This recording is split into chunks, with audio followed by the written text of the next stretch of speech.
स्वामी जी, आज गुरु पूर्णिमा मनाई गई है, क्या कहना चाहेंगे? गुरु पूर्णिमा जो है, आज के दिन हम सभी लोग गुरु का पूजन करते हैं। व्यास पूर्णिमा को ही गुरु पूर्णिमा कहा जाता है। यानी आज वो दिन है जिस दिन हम जीव और शिव यानी आत्मा और परमात्मा दोनों का एकीकरण का जो दिन है उसको हम गुरु पूर्णिमा कहते हैं। हम लाख प्रयास कर लें, संसार में मुक्त होने के बहुत सारे साधन हैं, परंतु सबसे सरलतम साधन यही है हम जीवों के भवसागर से पार करने के लिए, जैसे कि भागवत महापुराण के एकादश स्कंध में व्यास जी महाराज लिखते हैं, नृदेह माद्यम सुलभम सुदुर्लभम प्लवम सुकल्पम गुरुकर्णधारम। यानी कि परमात्मा की विशेष कृपा जब होती है तो मनुष्य का शरीर मिलता है। अब मनुष्य शरीर मिलने के बाद में माने गुरु भवसागर से पार करने के लिए दृढ़ नौका के समान है। हम ब्रह्मा के पद को प्राप्त कर लेंगे, हम शिव पद को प्राप्त कर लेंगे, परंतु भवसागर से पार नहीं हो पाएंगे। गोस्वामी जी महाराज लिखते हैं, बिन गुरु भवनिधि तरई न कोई, जो विरंची शंकर सम होई।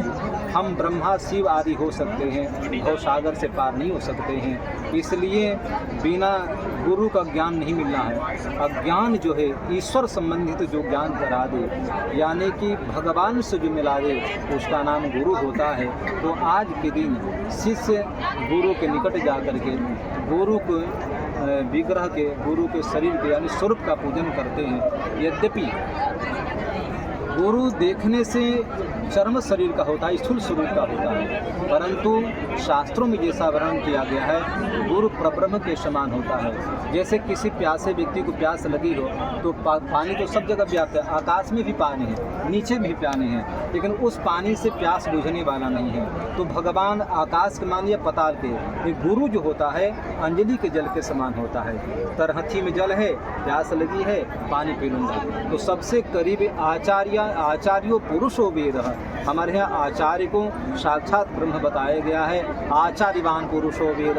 इस प्रकार से आज का जो दिन गुरु पूर्णिमा महोत्सव, हम गुरु के पूजन करके जो भव नाम की बीमारी है, भव नाम की, यानी इसको बड़ी बात है। कुंती माता बोले कि प्रभु भवसागर से पार हम सब कैसे करेंगे?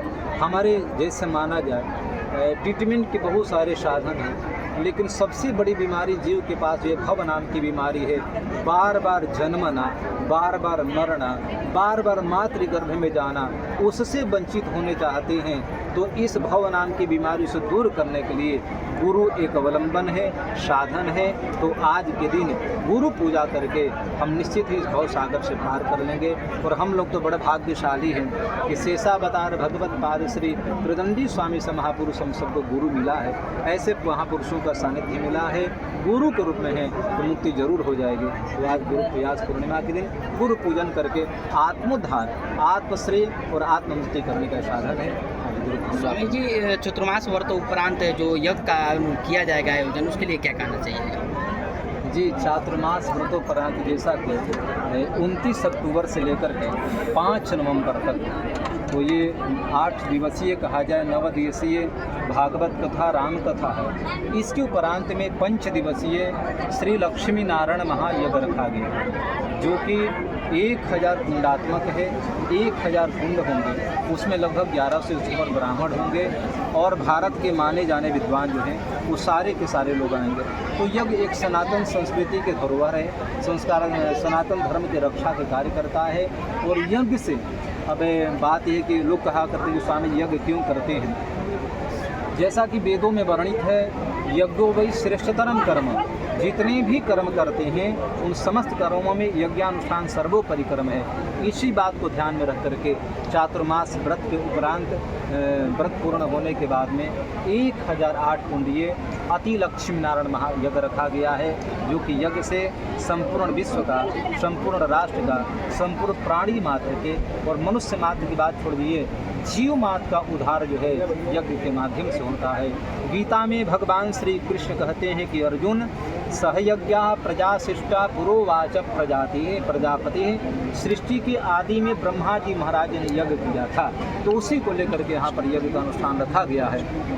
स्वामी जी कौन कौन से संत आने वाले हैं अगर बता दिया जाए तो? अच्छा जी, संतों में जैसा कि हमारे रामानुजीय परंपरा की बात रही, अब नाम तो पूरा नहीं कहा जा सकता, फिर भी मैं जैसे जगतगुरु वासुदेवाचार्य स्वामी विद्याभास्कर स्वामी जी महाराज हैं, इसके बाद में उत्तर के जगतगुरु रामानुजाचार्य स्वामी रामचंद्राचार्य स्वामी हैं, देवरिया के स्वामी जगतगुरु रामानुजाचार्य श्री नारायणाचार्य स्वामी जी हैं, दक्षिण भारत से अनंत श्री विभूषित श्री गादी स्वामी जी महाराज हैं, श्री निवासाचार्य स्वामी जी, श्री बालक स्वामी जी महाराज हैं, फिर वहाँ के रहने वाले चिन्ना जीयर स्वामी जी हैं, भागवतानंद गुरु निग्रहाचार्य स्वामी जी हैं, और हम सब की बात हुई थी तुलसी पीठाधीश्वर जगतगुरु रामभद्राचार्य स्वामी जी महाराज से, तो रामभद्राचार्य स्वामी जी भी आएंगे, और कई कथावाचक जैसे अनिरुद्धाचार्य आदि से चर्चा चल रही है, जैसे अभी कोई निश्चित नहीं है।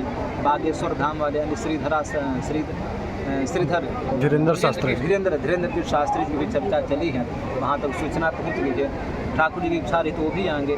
यानी ये कहा जाए कि इस आयोजन में अयोध्या, वृंदावन, पुष्कर, गया आदि दक्षिण भारत, उत्तर भारत से लेकर के 300 से 400 संतों का समागम यहाँ पर होगा। इतने सारे संत लोग आएंगे यहाँ पर। हिंदू राष्ट्र को लेकर क्या कहना चाहिए? लगातार बातें हिंदू राष्ट्र की यदि बात आती है तो भाई हिंदू राष्ट्र क्या बनाना है तो हिंदू राष्ट्र है ही है। जैसे आज देखा जाए तो 500 से ज़्यादा मुसलमानों का कंट्री है, मुस्लिम देश है, तो हिंदू राष्ट्र ही कितना भैया? उधर नेपाल मान लिया जाए, इधर भारतवर्ष मान लिया जाए, तो हम हिंदू लोग जाएगा कहाँ?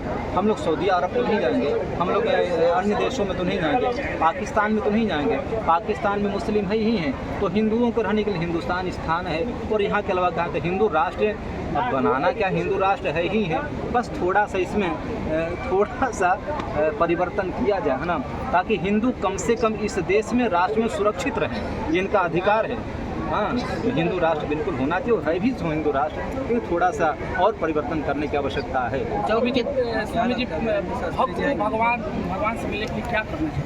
ये भगवान से मिलने का सर्वोत्तम साधन यदि देखा जाए, श्री सुखदेव जी महाराज परीक्षित को निमित्त बनाकर कहते हैं, हे परीक्षित, तपस्विनो दानपरा यशस्विनो मनस्विनो मंत्रविदाम वरिष्ठम क्षेमम न विन्दन्ति विनायदर्हणम तस्मै सुभद्रा स्रवसे नमो नमः।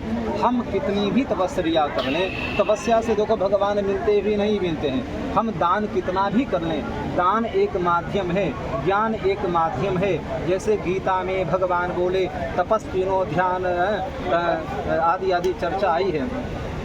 भगवान कहते हैं कितना भी तपस्या कर लो मैं नहीं मिलूंगा। बोले कैसे मिलेंगे भाई, है ना?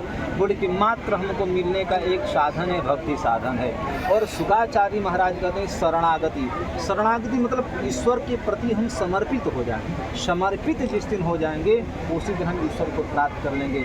असमर्पित का साधन एक आचार्य बनाता है, गुरु बनाता है। और दूसरी बात, वही गुरु लोग भगवान का नाम दे देते हैं। वो नाम से सरलतम साधन और कोई साधन नहीं है। इसी कलयुग में हम भगवान को प्राप्त करना चाहते हैं तो मात्र नाम, जैसे गोस्वामी जी लिखे, कलयुग केवल नाम आधार है।